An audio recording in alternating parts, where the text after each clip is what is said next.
한국과 베트남의 축구 경기가 있는 이 수요 저녁 예배에 나오신 여러분들을 주의 이름으로 환영하고 축복합니다. 방금 전까지 제가 확인한 바로는 3대1로 이기고 있습니다. 이제 마음 편안하게 가지시고 이제 오늘 말씀을 같이 들으시기 바랍니다. 오늘 성경은 하나님께서 기드온이라는 이스라엘의 사사를 부르신 그 소명의 사건을 우리에게 말씀하고 있습니다. 오늘 11절 말씀을 보시면 이제 그 부르심의 상황을 우리에게 이렇게 설명해 주고 있습니다.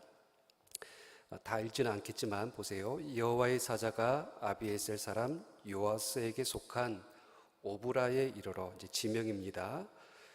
뒤에 쭉 보시면 밀을 포도주 틀에서 타작하고 있는 요아스의 아들 기드온을 하나님의 사자가 찾아오셨다라고 기록되어져 있습니다.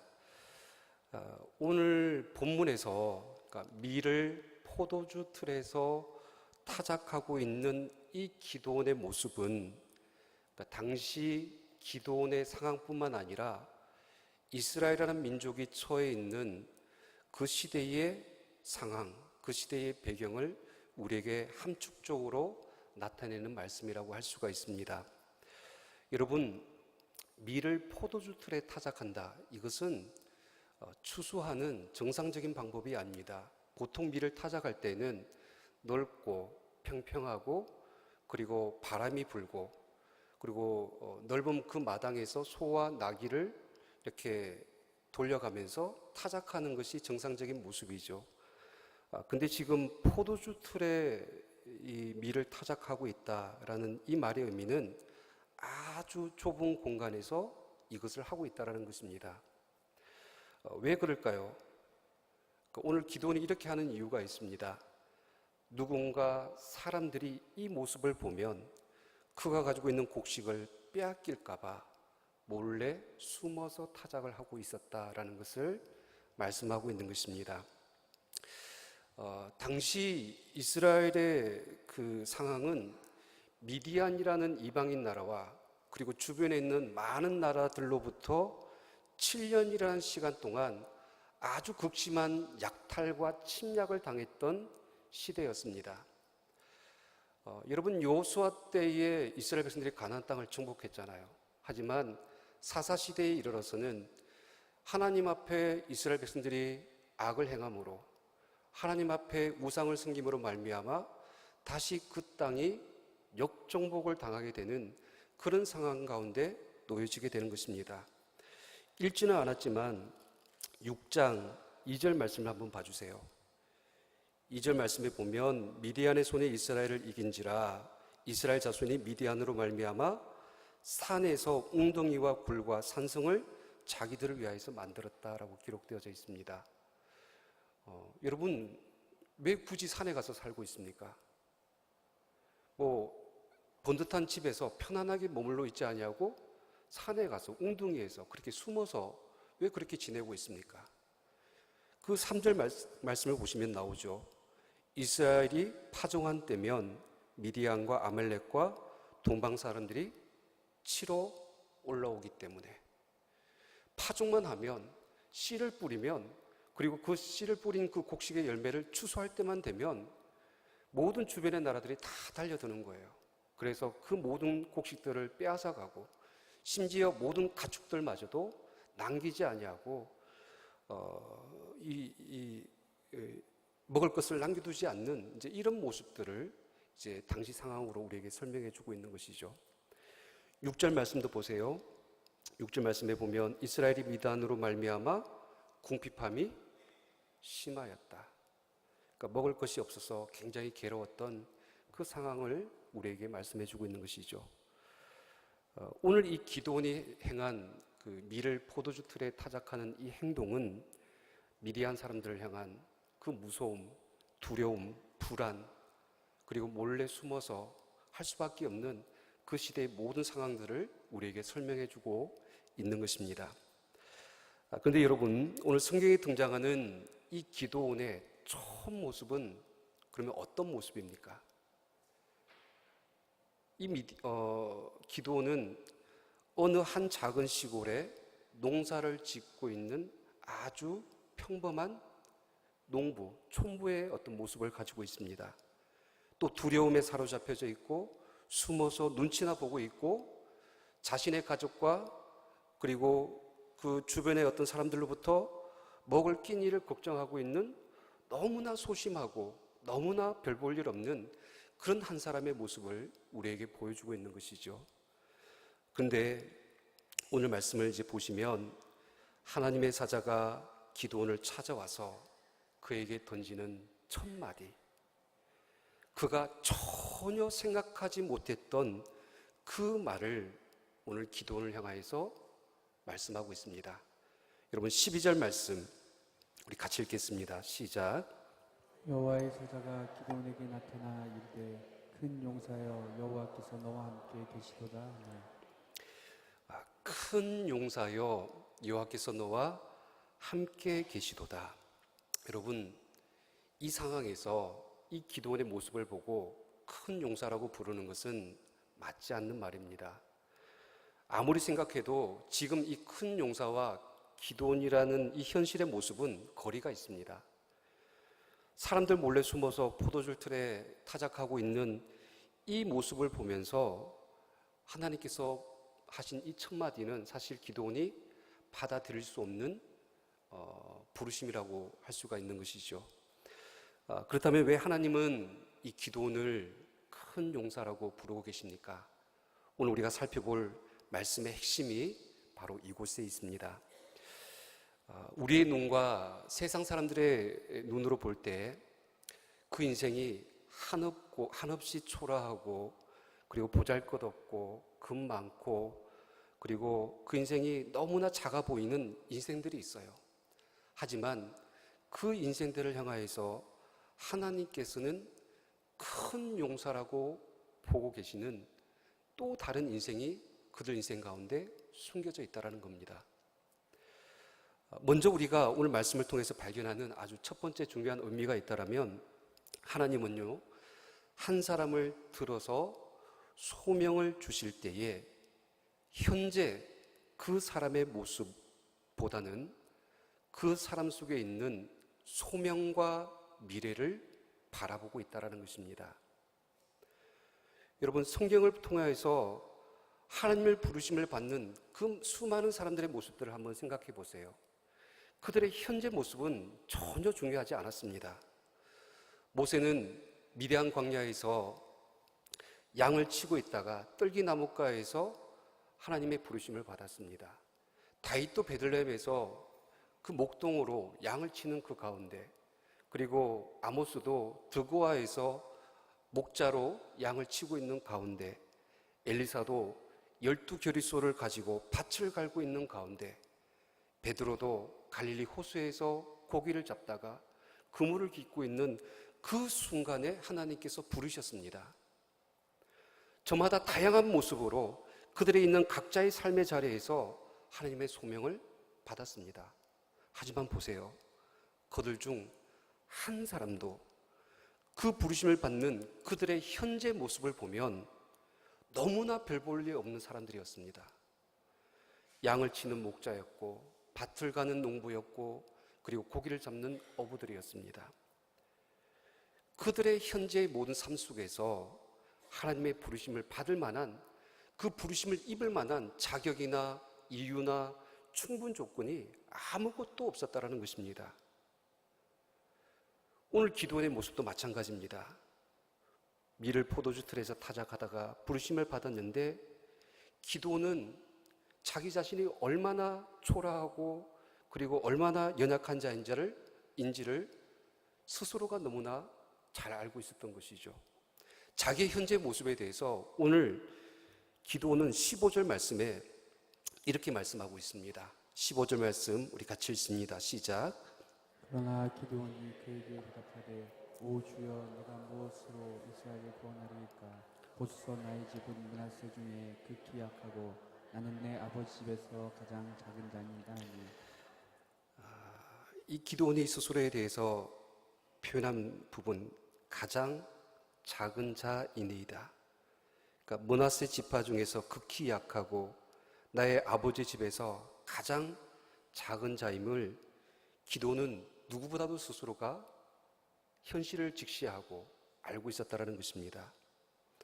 근데 그런 기도를 향해서 하나님께서 큰 용사라 부르셨다.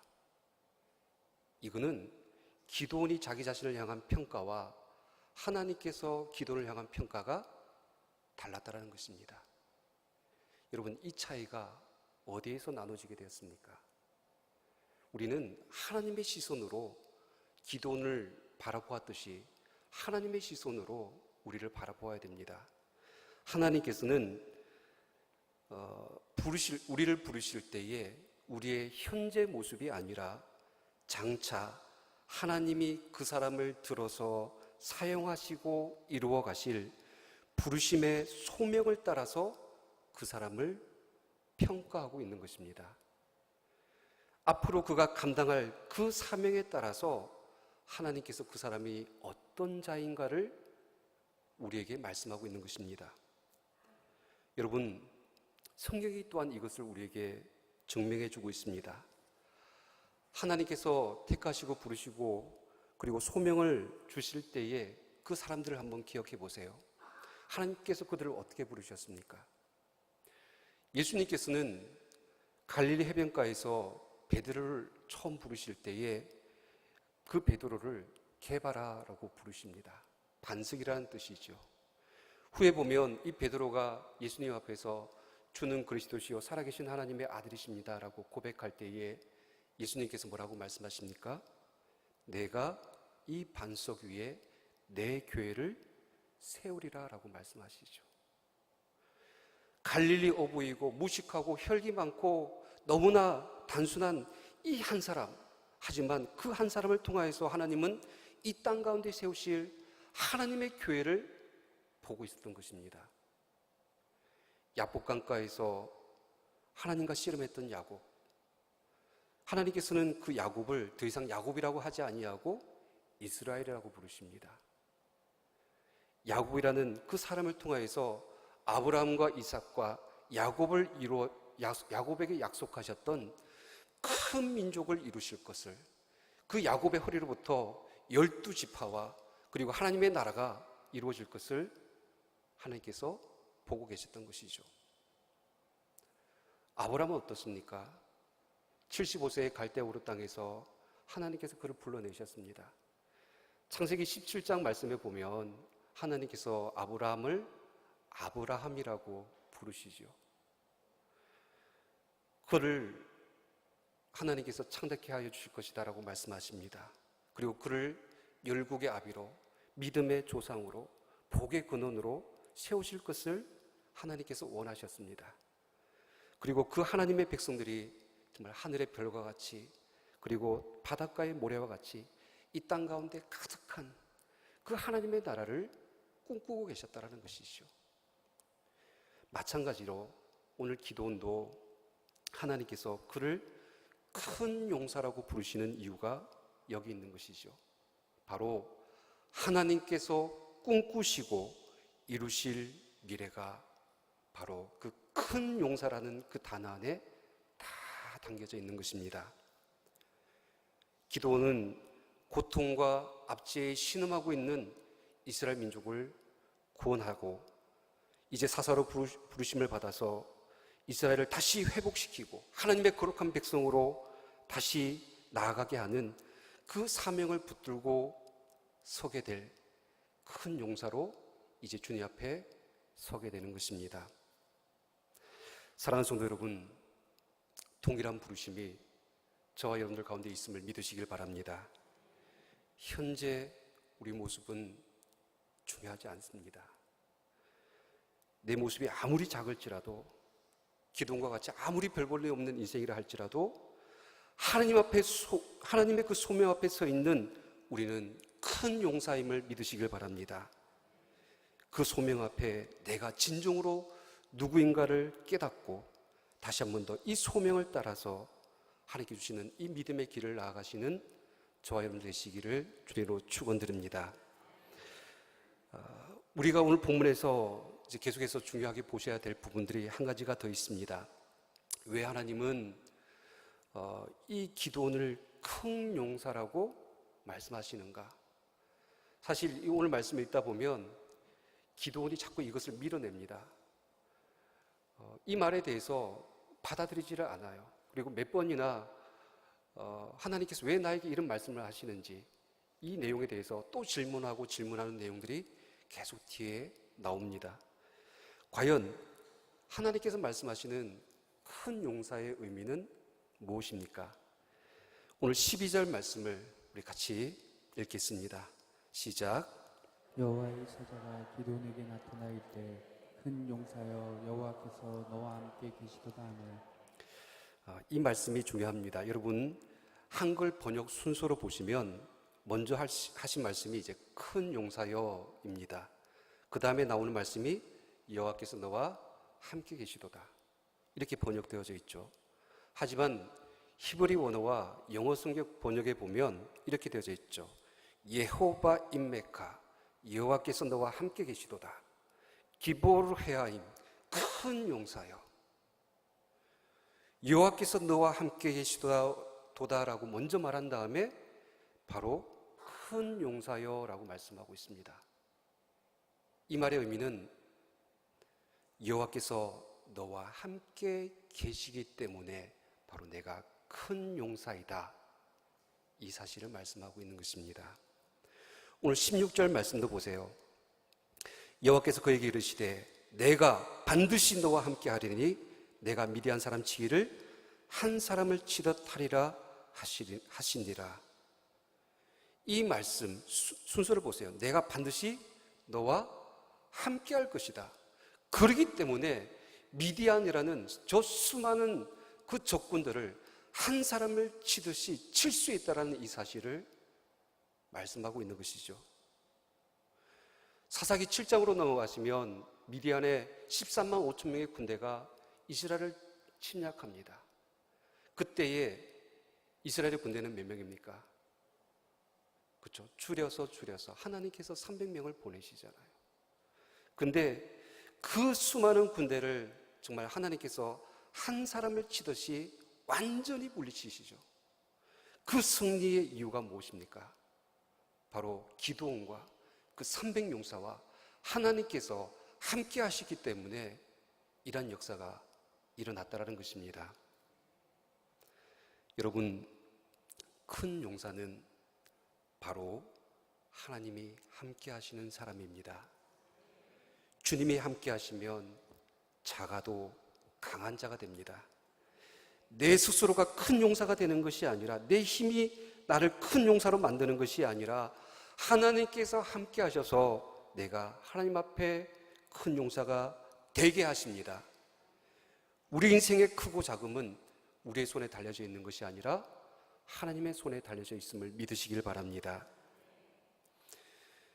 우리가 사사기를 통해서 또 이 사실을 증명할 수가 있습니다. 우리가 잘 아는 사사시대의 유명한 삼손, 그는 어떤 사람이었습니까? 나귀 턱뼈 이거 하나를 가지고 블레셋이라는 1000명의 사람들을 물리쳤던 힘센 사람이었죠. 하지만 그가 그 힘을 잃어버리고 무너진 때는 언제입니까? 단순하게 그의 머리털을 깎았을 때가 아닙니다. 성경에 보면 여호와께서 이미 자기를 떠나신 줄을 삼손이 깨닫지 못했다라고 말씀하고 있는 것이죠. 하나님께서 삼손을 떠나버리시니까, 함께하지 않으니까 그가 가지고 있는 모든 힘들을 다 잃어버린 것입니다.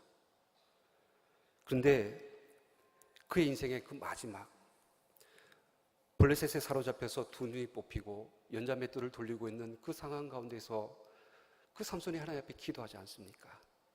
주 여호와여 구하옵나니 나를 생각하옵소서. 하나님이여 구하옵나니 이번만 나를 강하게 하사 나의 두 눈을 뺀 블레셋 사람에게 원수를 단번에 갖게 하소서.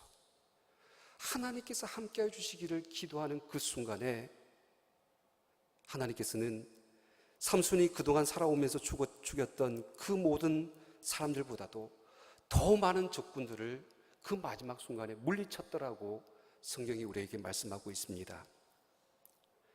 성도 여러분, 우리는 이 사실을 믿고 오늘 우리 자신을 다시 새롭게 조명하시기를 바랍니다. 우리가 이 땅을 살아가면서 자꾸만 우리 스스로가 초라하고 연약해 보이는 이유는 무엇입니까? 그것은 다른 것이 아닙니다. 하나님이 나와 함께하고 있다는 사실을 망각하고 잊어버리고 의심하고 있기 때문에 내 자신이 그렇게 보이는 거예요. 자꾸만 우리 안에 있는 조건, 현실, 외부의 환경, 내 힘과 능력만 바라보니까 내가 너무나 연약해 보이는 것입니다. 정작 우리가 가져야 될 그 마음의 확신은 무엇입니까? 사실은 우리를 대적하고 있는 이 미디어와 같은 그 세상의 세력들과 싸우기 전에 먼저 우리는 우리 안에 있는 우리 마음의 적과 싸우셔야 됩니다. 하나님이 내 안에 있다는 사실, 하나님이 나와 함께 하신다는 사실을 의심하는 그 마음들, 그것을 온전히 믿지 못하고 하나님을 온전히 의지하지 못하고 있는 그 불신의 마음을 먼저 내 안에서 끄집어내서 제거하고 다시 하나님께서 살아계시고 그 하나님께서 나를 부르셨고 그 하나님께서 나와 지금 함께하고 있다는 사실을 믿으시길 바랍니다. 이런 하나님과의 깊은 관계 속에서 정말 하나님이 나와 함께 하신다는 사실을 믿으면 우리는 어떤 상황과 어떤 고난과 어떤 문제 앞에서도 강하고 담대한 큰 용사가 될 줄 믿습니다. 예수님께서 이 영적인 원리를 우리에게 말씀해 주셨어요. 마태복음 17장 20절 말씀에 보면 예수님께서 말씀하십니다. 이르시되 너의 믿음이 작은 까닭이니라 진실로 너에게 이르노니 만일 너희에게 믿음이 겨자씨 하늘만큼만 있어도 이 산을 명하여 여기서 저기로 옮겨지라 하면 옮겨질 것이요 또 너희가 못할 것이 없으리라. 여러분, 예수님은 겨자씨 한 알의 그 작은 믿음에서 산을 옮길 만한 능력을 보고 계셨습니다. 겨자씨 한 알 같은 인생에서 산을 옮길 수 있는 큰 용사의 가능성을 보고 있었다라는 것입니다. 그럴 때에 이 겨자씨 한 알의 믿음은 과연 어떤 믿음입니까? 오늘 말씀을 대입해 보시기 바랍니다. 그것은 바로 하나님이 우리와 함께 하신다라는 이 작은 믿음이 아무리 그 산이 높고 그 산이 크고 감당할 수 없는, 넘을 수 없는 불가능한 것들이라 할지라도 하나님께서 우리와 함께 하시면, 이 믿음만 가지고 있으면 우리가 못할 것이 없으리라. 이 믿음을 가지시는 저와 여러분들 되시기를 바랍니다. 이 말씀의 믿음과 은혜를 가지고 큰 용사로 이 시간 주님 앞에 서시는 저와 여러분들 되시기를 주님의 이름으로 축원드립니다. 이 시간 우리 함께 주신 말씀을 기억하며 기도하겠습니다. 하나님은 우리 한 사람 한 사람이 다 하나님의 큰 용사가 되기를 원하십니다. 지극히 작은 자인 우리의 모습 속에서 큰 용사로 큰 일을 감당하기를 원하고 또 그것을 이루시기를 원하시는 하나님의 시선으로 우리를 바라보기를 원합니다. 그러기에 오늘 우리와 함께 하시는 하나님을 믿는 이 믿음이 우리에게 필요합니다. 현실과 상황에서 우리가 아무리 작고 연약한 모습 속에 사로잡혀 있다 할지라도 숨어 있지 말고 피하지 말고 우리의 힘이요 우리의 능력이 되시는 그 하나님을 붙들고 하나님과 함께하는 큰 용사의 삶을 살아가는 우리 모두가 될 수 있도록 인도하여 주시옵소서. 함께 통성으로 기도하겠습니다. 살아계신 하나님 아버지, 작고 또 연약한 인생들, 아무리 평범하고 또 보잘것없는 인생들이라 할지라도 하나님께서 부르시고 택하시고 소명을 주신 자에게 하나님의 놀라우신 가능성과 미래와 더 크신 하나님의 용사로서의 꿈이 우리 가운데 있음을 믿습니다. 하나님, 상황 가운데서 우리의 현실의 모습만 바라보고 우리의 상황만 바라보고 우리가 주저앉아 있고 낙심하지 말고 하여 주시옵시고, 이제 우리와 함께 하시는 그 하나님의 능력을 힘입어서 주님 앞에 아버지 하나님, 우리가 큰 용사로서 설 수 있도록 인도하여 주실 줄 믿습니다. 어떤 상황 가운데서도 우리 가운데 승리를 주실 줄 믿습니다. 어떤 상황 가운데서도 이 모든 문제들 가운데서 산을 옮길 만한 믿음의 능력으로 하나님께서 우리와 함께하여 주실 줄 믿습니다.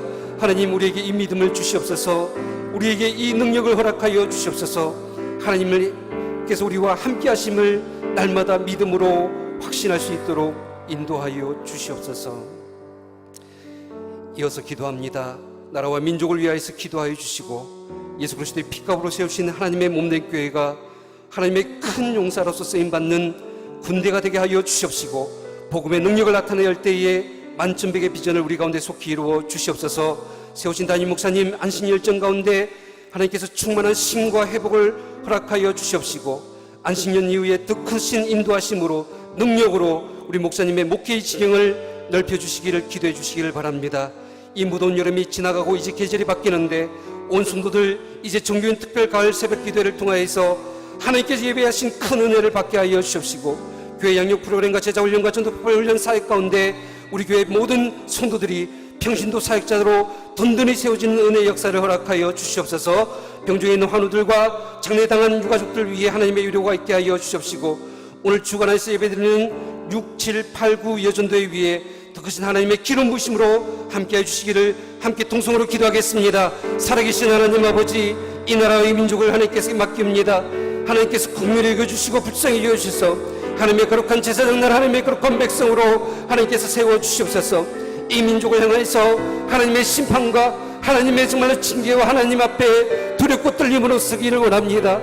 하나님을 떠나서 아버지 하나님, 정말로 이 세상의 악한 가운데 거하고 있는 이 나라의 민족을 다시 하나님께서 들어서 세우시고 이스라엘 민족을 다시 회복시켜 주셨던 것처럼 이 나라의 민족을 회복시켜 주시옵소서.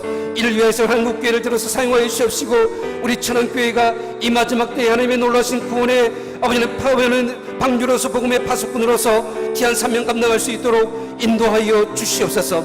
하나님, 우리 천안교회가 만천백의 비전을 속히 이루기를 원합니다.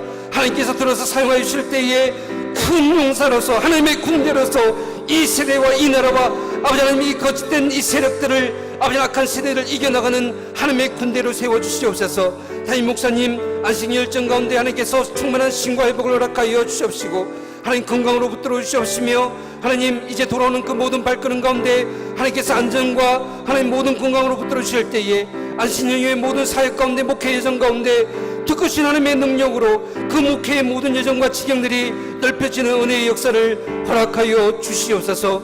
하나님, 정교인 특별 새벽교회 기도회를 우리가 기도하며 사모하며 하나님께서 예배하신 은혜를 우리가 간구하오니, 하나님께서 기도하고 새벽마다 깨우는 모든 심령들마다 은혜를 부어주실 줄 믿습니다.